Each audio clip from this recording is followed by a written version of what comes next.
So today's April 4th, 2024. This is Chille Castro. I'm a journalist giving a report today, and I'm going to report my thoughts and my feelings from the Clark County Detention Center in Las Vegas, Nevada. Hello, friends and family, and anybody who listens to my report. I wake up every single morning realizing that I'm an innocent man in a jail, and that it has to be changed. I believe that every single state constitution should have a statement of fact, a statement of the state constitution that says that if there is no victim, if there is no damages, if there is no assault, then you should not be in jail. You should not ever have to serve a jail sentence or be put into a jail if there's no victim of a crime and there's no restitution due. And so I am here today because of my poor behavior in court, so please do not mimic what I did. Be better than me. And now we got to go past that, and we have to take a look at every single state constitution from Alaska to Hawaii, from Florida to Maine, from Washington to California, and every state in between in the Midwest. Every single state constitution should be added. You cannot serve time in a jail if there's no victim, period. And that trickles down into the way the state is just completely ripping us off through parking tickets. If you get a parking ticket, if you don't pay it within a certain time, it doubles. Why is that? How come that is? We already have the driver's license and registration scam from the 1915 case Hendricks versus Maryland that says you have to pay a fee to have a registration and a fee to have a driver's license. It's almost like property tax. You never own your own home. Because even if you pay it off and pay your mortgage off, if you don't pay the state tax, well, then the state will take your house. It's the exact same thing with the registration and license scam. Well, they do the same thing now with parking tickets. If you get a parking ticket and you don't pay it, it doubles, it triples, it quadruples. Well, I thought, though, that you had to get your license renewed every year, 2 years, 3 years, however long it is. How come if you get in Los Angeles, they're extraordinarily expensive. They're $69, sometimes $79 or $89, depending on where you park in Los Angeles. So then if you don't pay that parking ticket within 14 days, then it doubles. Now your parking ticket went from $70 to $140. And then if you don't pay it again in time, there's another fee applied to it. Why is that?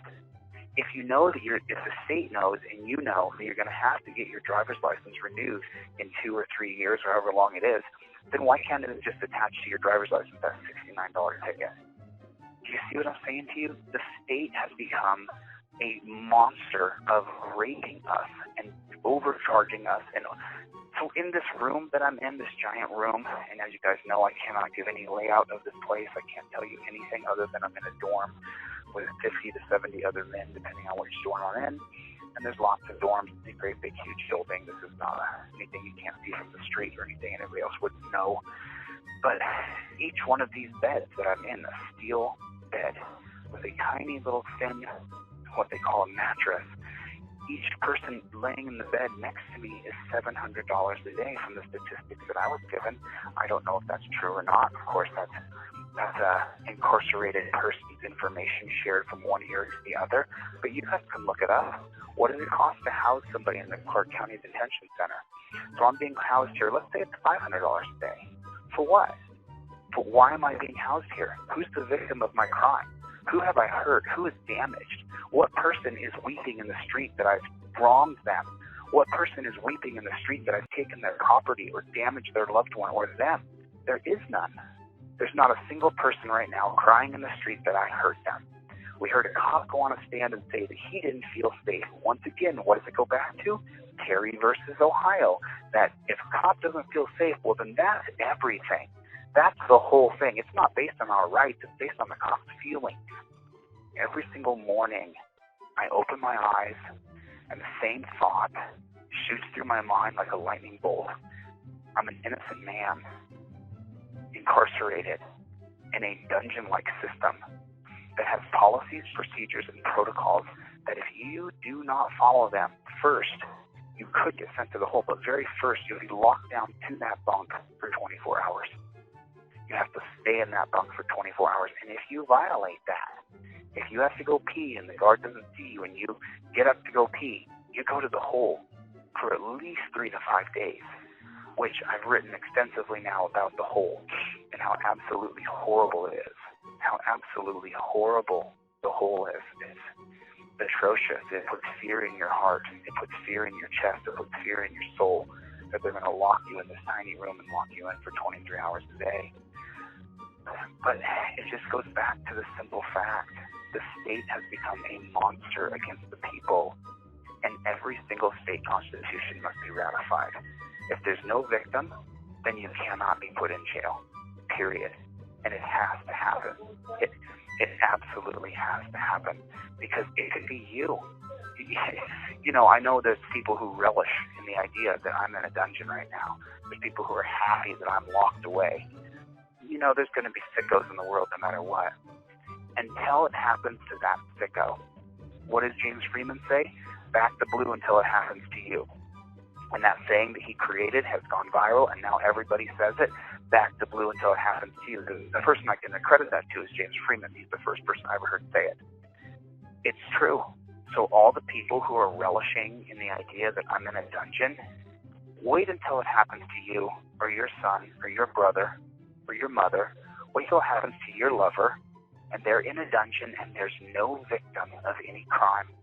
They didn't pay their child support, or they didn't make it to a court date. They lock people up. They went to a guy's house here. His name is first name Eric. We'll call him Eric. That way I'm not giving away anybody's information. Eric. He was working on his construction site. He has a child he pays child support for. He's up to date on his child support payments. He makes them actually weekly. He has weekly child support payments. His kid is 13. He's been paying child support for 13 years every single week. Well, he missed the court date when they just were going through and renewing, updating, status checking his child support. Well, he missed that court date. So he was at his construction site, and they went to his construction site and arrested him from the construction site where he was working, and he's the supervisor, he's the foreman, he's the foremost supervisor in his field, and they arrested him from the site. So just do the money transfer here. You have an employer who's paying an employee. The employee is making money. The state then sends state money employees. They have a dollar sign on them. They go to the work site. They take the guy who's making money and put him in the Clark County Detention Center, who then that site is making money. They're making money. You see? So you take the money from the employer, you took the money from the employee, and you put it inside of the Clark County Detention Center. Do you understand? Do you see what I'm saying? It's unbelievable. It's unbelievable. They sent police to that guy's work where he was the foremost supervisor on the job that he does, arrested him in front of all his employees because he didn't go to a court date, because he believed that since he was up on his child support payments and had kept up, even added more where he did special things for his kids, they paid for additional schooling and stuff like that. He thought, well, I'm all caught up to date. I don't have to go to this court hearing because it's already up to date. Court hearings for child support are based on you not paying your child support, but he was. So here's the kicker of it. He didn't go to the child support hearing, and neither did his ex. And his ex didn't go, but she wasn't arrested, but he was. Why is that? Because men and women earn different amounts of money. Men work longer hours and work in harder jobs, so they make more money. So that means that they knew that if they arrested him, he would have the money to bail out of jail, and he did. He bailed out of jail. I only knew Eric for 10 hours when I was down in the holding cell. And then why is it, if you're arrested for a misdemeanor, why do you have to be treated like you're Charlie Manson? Why do you have to be chained and shackled? And why do you have to sleep in a metal bed? And why do you get a fork, a plastic fork? Or when you're in the hole, you just get a cardboard spoon that you fold up. It's like taking a piece of paper and making a U out of it. Imagine taking a piece of cardboard and bending the edges so you made a U shape, and then the tip of it sticks out, and that's what you have to eat out of in the hole. This little wooden piece of, I don't know what it is, But why do people who are convicted of misdemeanors, why do they have to be treated in this manner? Why is this the process? I can tell you why. Because we are the cash cow cattle for the state. Each and every one of us has a dollar sign on our backs, and this says $700 a day. And that's what you are, and you just have to go through the system. The good news that I've learned, not in every single state, but in this one, the guards have to follow a very rigid set of policies, procedures, and protocols to make sure that the cash cattle, get through properly. So they don't beat on us, they don't kick us, they don't punch us, they don't kick us. So that doesn't happen here, which is, the guards are listening to my phone call. Thanks for not beating me up. I really appreciate it. Thank you. I'm glad you didn't kick my teeth out. But as you guys know, I just got 3 implants put into my gums, and if I'm in here for 6 months, all the implants will be destroyed. My gums may be destroyed. So I'm sorry I just get on here and I rant and I rave and I just say things, but it's just true. It's just true, and it's the things I'm saying are 100% truthful, and they're raw. I'm not. It took me, when I got out of the hole on Monday night after being locked in there for 5 days, the first couple conversations I had, the first appearance you guys saw me was in court. And when they took me out of the hole and I got freedom for a moment, I got a breath of light, man, the emotions overwhelmed me because I had not broken in 5 days. Hadn't screamed, hadn't yelled, hadn't kicked, and all of this was boiling inside of me. As you guys saw me in court, just a mess, because I was realizing I was going right back to that hole again, and no matter what I said, it didn't matter. I knew the judge was going to put me back in the hole. And then I got out that night. They actually let me out 2 days early because I guess there was too many people going into solitary confinement or into the hole punishment.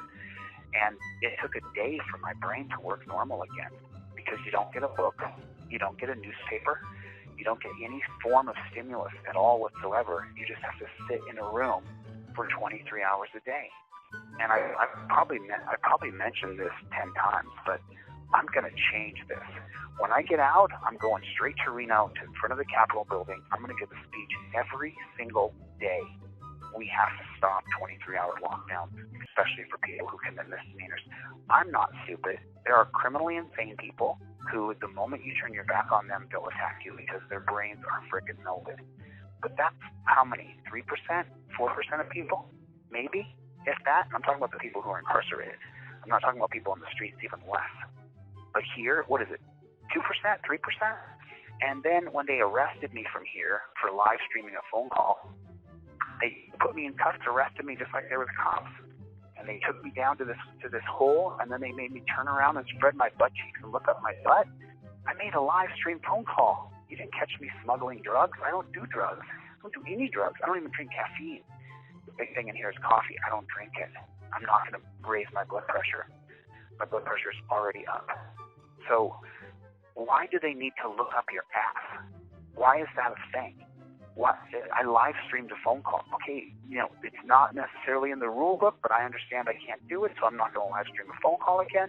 I understand the rule that they have, that they don't really tell you they have, but apparently no third-party calls equals no live streaming. Okay, fine. But why do you got to bend me over in front of 4 dudes? Why do you have to demoralize me that way? How come that's a thing? Why is that happening to people? Because you have to be demoralized so that you'll fall in line and that you'll do as you're told. And they want to scare the shit out of you. They want you to be afraid of going through the hole. That's what they want. They want you to be afraid of going to that hole. And I'm sorry, whether I like it or not, it's scary. It's scary. Because I told you about the wacky hour. I hope that the editor got that cut together well, so you guys can understand the story of what it's like to go put in that hole, and the wacky hours from 8 p.m. till 2 a.m., where there's 6 hours at least of people screaming and crying and losing their minds. You don't understand. You don't know fear until you experience that.